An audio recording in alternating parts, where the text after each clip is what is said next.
Sedotan dari blog ChatDad yang bertarikh 29 Jun 2020 dengan tajuk Mukris sebagai DPM.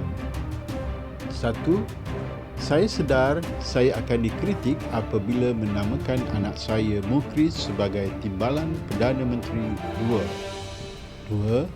Cadangan ini tidak datang dari saya. Dalam kenyataan bersama Muhammad bin Sabu, Ketua Parti Amanah, dan Lim Guang Eng, DAP pada 22 Jun, pelantikan Mukris sebagai TPM 2 sudah pun disebut. 3.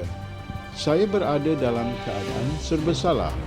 Di waktu saya jadi Perdana Menteri kali pertama, saya telah larang anak saya dari bergiat dalam politik, khusus sebagai ahli parti kerajaan. Saya tidak hendak dituduh mengamal nepotisme, memberi keistimewaan kepada keluarga saya. 4. Tetapi apabila saya tidak lagi menjadi Perdana Menteri, tanggungjawab menjaga nama saya tidak sepatutnya dipikul berterusan oleh anak saya. Mereka dibebas untuk berpolitik. Jaya atau tidaknya politik mereka bergantung kepada diri mereka. 5. Apabila nama Mukris dicadang untuk jawatan-jawatan tertentu, saya tidak ada hak untuk menentang kerana kepentingan diri saya. 6.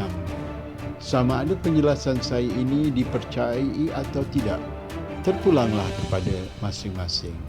Sudah tentu orang yang bermusuh dengan saya akan bercakap sinis. Ini saya terima kerana memang pun ia adalah naluri manusia. Komen prihatin tip. 1. Kalau Tun sedar akan dikritik, maka Tun juga sedar akan persepsi rakyat yang akan juga mempersoalkan mengapa Tun terus mahu menghalalkan cadangan ini, kerana ini bukan cara Tun yang rakyat kenali suatu masa dahulu. 2. Memanglah cadangan ini tidak datang dari Tun. Lainlah kalau parti anak-anak Daddy benar-benar tertuduh. Abang Mak Sabu dan Tauke Lim memanglah kena jaga hati Tun. Takkanlah mereka nak cadangkan anak Makcik Kia pula. Sebab Tun pun sudah tidak diterima Puan Anwar dan terpaksa bermurah hati mencadangkan Syafi'i Abdal sebagai PM. 3. Ini yang kami tidak boleh terima. Kalau dah tahu serba salah, maka salahlah itu namanya. Begini Tun, kalau prinsip Tun tak benarkan anak bergiat dalam politik, kena istiqamah.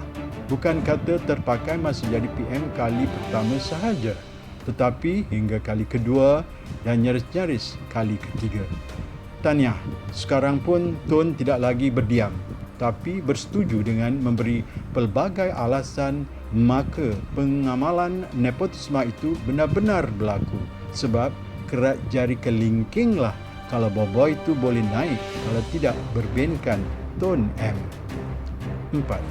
Nah, kenyataan Tun di perkara 4 di atas mengesahkan bahawa boboi layak menduduki kerusi TPM sebab beliau kini telah dibebaskan untuk berpolitik sebab Tun bukan lagi PM. Tetapi bukankah Tun masih aktif lagi dalam radar politik tanah air dan merupakan seorang kingmaker yang tersohor? Maka tidak timbul soal menjaga nama atau memikul tanggungjawab sebab anak Tun sentiasa ada di sisi Tun yang masih berbisa ini. Melayu ini bukan mudah lupa kerana dahulu Tun pernah berkata, prinsip tidak membenarkan anak-anak menyertai politik diterajui Tun adalah untuk mengelakkan Tun dari terpaksa memilih antara anak atau parti. Kerana sebagai manusia biasa, kita tidak akan dapat lari dari memilih orang yang kita sayangi. Nama pun anak. Tak begitu Tun? Setahu kami ayahanda Tun ini kalau dah sayang seseorang itu, walaupun bukan anak kandung, akan bermati-matian mempertahankannya. Janganlah jadi Melayu mudah lupa dan tiba-tiba kata mereka bebas berpolitik pula. Tun kini menghalalkan alasan kerjaya politik boboi. Pada perkara 3, kami pun dah nyatakan kelebihan berbenkan Dr. Mahathir. 5. alasan lagi tu Tun. Maka sepatutnya Tun berterus terang berkata, saya tidak ada hak untuk menentang, lagipun saya sudah gadaikan prinsip kuno saya. Almaklumlah, prinsip berubah mengikut zaman. Apatah lagi tradisi mewarisi takhta politik begitu sinonim dengan politik Malaysia. Semua rakyat dah tahu dan muak. Ingatlah, kebijaksanaan politik tidak boleh diwarisi, tetapi waris yang bijaksana boleh memperpolitikkannya. 6.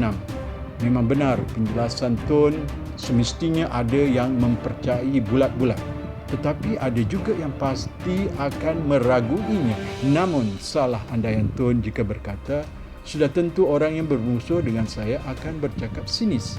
Sebab sebagai contoh kami di Prihatin TV, hanya rakyat Marhain tidak pernah bermusuh politik pun dengan Tun. Malah menjunjung kasih Tun M sebagai PM dan bekas PM keempat. Cumanya kami rasa Tun sekarang sudah tergelincir dari landasan prinsip. Mungkin kerana faktor umur, maka Tun banyak bergantung dengan orang yang dikeliling Tun yang sememangnya berprinsipkan matlamat menghalalkan cara. Namun pun manusia, kami rakyat dengan yang amat berbahagia Tun M sama-sama mempunyai 1001 macam naluri. Terima kasih kerana sudi menonton Prihatin TV dan meluangkan masa mendengar celoteh dan komen dari kami. Ingatlah, kebijaksanaan politik tidak boleh diwarisi, tetapi waris yang bijaksana boleh mempolitikkannya. Sila tekan butang subscribe dan komen jika ada apa-apa cadangan. Ups, jangan lupa tekan butang loceng untuk mendapatkan notifikasi dari kami kerana banyak lagi kupasan politik bakal diterbitkan. Sehingga bersiaran lagi, Assalamualaikum.